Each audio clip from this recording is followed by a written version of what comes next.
Grand Theft Auto Online is just a platform for lunacy in of its own, but people still take it upon themselves to do some crazy stuff outside of it. Hi folks, it's Falcon, and today on GameRanks, 10 crazy things GTA Online players have done. So there's tons of people playing Grand Theft Auto Online at any point, and there are thousands of crews who work together in the game. One called Hillbilly Agenda, made up of 30 players, has a leader who will personally show up at anybody in the crew's house in real life as long as they've been with the crew for a while. And while a lot of the team itself is based in Tennessee, where their leader, a fellow by the name of Noxnerd, is from, but they're truly all over the place. And Noxnerd literally flies his own plane to meet up with people and give out personalized plates that look like the ones in Grand Theft Auto Online. He's given out 34 of these plates, 13 of them to people in Tennessee, the rest outside. It's not just the plates either, he'll also drive for hours literally to help people with internet trouble, so they can keep playing. Also, once in a year, they get together in a mansion, the whole team and their family members, and have a Hillbilly Agenda party.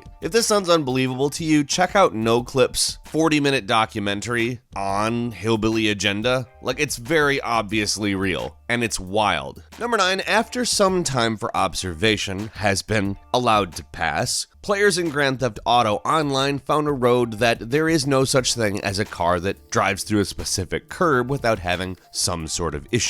Now, Grand Theft Auto NPC drivers aren't exactly good drivers. They're bad drivers, actually. Big dumbheads. They're not really designed to be smart, they're just designed to be basically obstacles. There's a specific turn on Blaine Vino Road, which is really near the entrance to the Marlowe Vineyards. And for whatever reason, the AI just cannot take this turn right. It screws it up every time, a lot of the time creating crashes. And they're funny crashes too, because it happens repeatedly. It is truly like beautiful scenery too. Looking out, it's like, wow, what a well-designed place. Why can they not drive? If it was real life and it was this accident occurrence rate, I would say it's because they're looking out at the pretty view. But these are dumb-headed robots, and they don't think about that. They don't look at the view, they just can't drive. I would seriously recommend checking it out. It's pretty funny. It's maybe not the best use of your time, but I found it to be worthwhile. Number 8, a player by the name of Adam Brophy, who goes by Brophy Online, decided that he was going to catalog every single vehicle in the game for its speed and traits. Now, considering that they constantly add new ones, it's quite a job. Brophy built an obstacle track and a speed track, and he makes videos for every car as well as update videos when they change something like the physics or the handling of a specific car, and it's really, really detailed stuff. Like, this sounds not crazy until you think about how much work goes into it.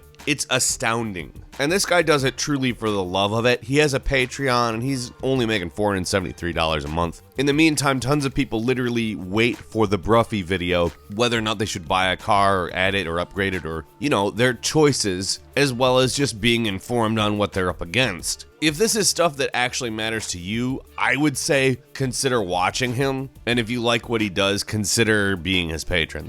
That's real, legitimate, work. Good job, Adam Brophy. Number 7, a few months ago, Grand Theft Auto Online added something called the Chernobyl. Now, the Chernobyl is a large missile-launching vehicle. Now, it's also buggy as hell. If you use it right, you probably aren't going to notice it, but more enterprising players like to try to find ways to break stuff. Now, with the Chernobyl, players found that you basically can wreck the physics in the game entirely. Now, the Chernobyl can break cars, but when it does break cars, it launches into the air. If you put a Chernobyl on top of a mobile operations center, it just eventually launches into the air without you doing anything. Helicopters attach themselves to it, drive it into the back of an airplane, and that airplane cannot do what it was designed to do at all, instead just flipping over. And it can destroy cars, and if you hit it with another Chernobyl, they both fly away. There is a wealth of Chernobyl footage, and players, thank you for capturing it. It's hilarious. Number 6, a gentleman by the name of Eli Thompson roleplays as a cop in Grand Theft Auto Online. He is a very popular streamer. Don't let it be said that people dislike cops, because that's just not true. As this gentleman was playing as a cop, In his first week of streaming, he had 43,000 viewers at any given time. He roleplays as Sheriff Eli using a mod, and just basically goes around and does cop stuff. He was an actual cop at one point, so he's actually familiar with all of the etiquette and protocol, and people like that so much they gave him 10 grand to upgrade his PC and stream full time, which is wild. Number 5, for Christmas, a bunch of Grand Theft Auto players came together dressed as colorfully as the holidays permit. Green, red, white, Saint Nick, stripes, poofy hats, and even a guy just wearing what appeared to be a Where's Waldo hat and some underwear. This is, of course, in the game, by the way, just in case you're like, is this really that crazy? No, I mean, it's just a bunch of players that got together, and they killed each other with snowballs. By pelting players with like 30 snowballs at once, they could just kill somebody. And it's really funny because it's all these people dressed in colorful clothing directing their attention on one person, and then it does that slow motion wasted animation while there's still like slow motion people throwing snowballs at this dying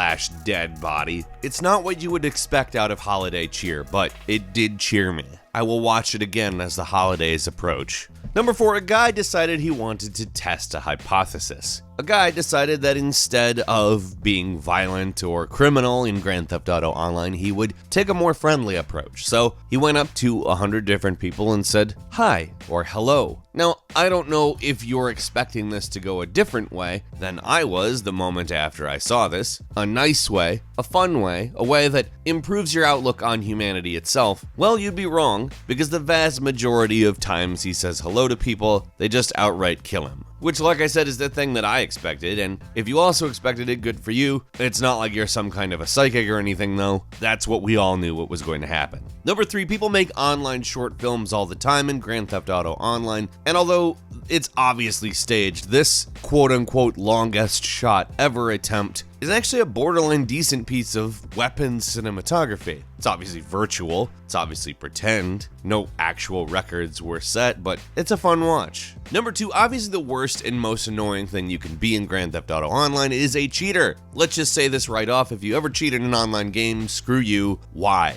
Why are you that person? But a player by the name of Pluxar decided he was going to take care of a cheater who was playing the game in God mode, which, when you're online, that is just bullshit, honestly. So Pluxar decided that he was going to continually hunt this player down, and although he couldn't kill him, he could sure annoy the ever-loving hell out of him, using armored vehicles that couldn't immediately be destroyed and running him over, blowing him up, basically making it so that there was nothing in the game they could do. And the cheater was able to kill Pluxar a few times, but that didn't stop him. He eventually made the guy stop because the game wasn't fun anymore. Maybe he should just play it like a normal person. Okay. And finally, number 1, we've seen a lot of things taken to extremes here in this video, but we haven't had to talk about Recruitment even a single time. Los Demonios is a crew on GTA Online who does some of the probably most intense roleplay in the game. This is evidenced by their Recruitment ad. That's right, the advertisement they made for Recruitment. Watching the trailer, it really could easily be for a DLC for Grand Theft Auto 5, and then we think about the fact that there's no DLC, no single-player DLC anyway, and we all weep together. Like, I'm not saying you're automatically gonna find this to be like the coolest thing you've ever seen in your entire life, because there's gonna be people who think that this is like not cool, but like,